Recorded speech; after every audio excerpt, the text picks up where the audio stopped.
Tout ce qu'il faut savoir de l'actualité économique en 120 secondes, montre en main. Mauvaise nouvelle pour les copropriétaires. Alors qu'ils s'apprêtent à régler leurs charges pour le 3e trimestre 2024, leurs factures risquent de s'alourdir dans les prochains mois. La raison ? La mise aux normes des téléalarmes qui équipent les ascenseurs. Celles-ci vont devoir migrer vers la 4G, ce qui aura un coût significatif, s'inquiète Danielle Dubrac, présidente de l'Union des syndicats de l'immobilier. Le SMIC sera-t-il revalorisé avant la fin de l'année ?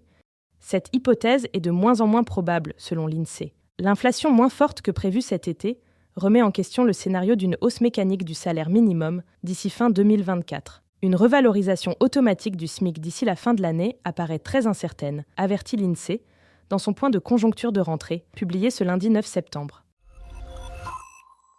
En recherche d'un nouvel emploi, vous souhaitez taper dans l'œil du prochain recruteur ? Interrogée par Capital, la DRH de L'Oréal vous livre de précieux conseils pour réussir les différentes phases du processus de recrutement, du dépôt de candidature jusqu'à l'entretien final.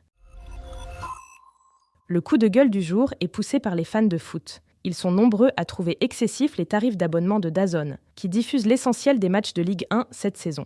Pour s'abonner à la plateforme, les supporters doivent débourser 39,90 € par mois. On prend les fans de football pour des vaches à lait, déplore l'un d'eux. Ce podcast a été écrit par les journalistes de Capital et mis en voix par une intelligence artificielle. N'hésitez pas à vous abonner sur votre plateforme habituelle pour écouter chaque épisode dès sa sortie.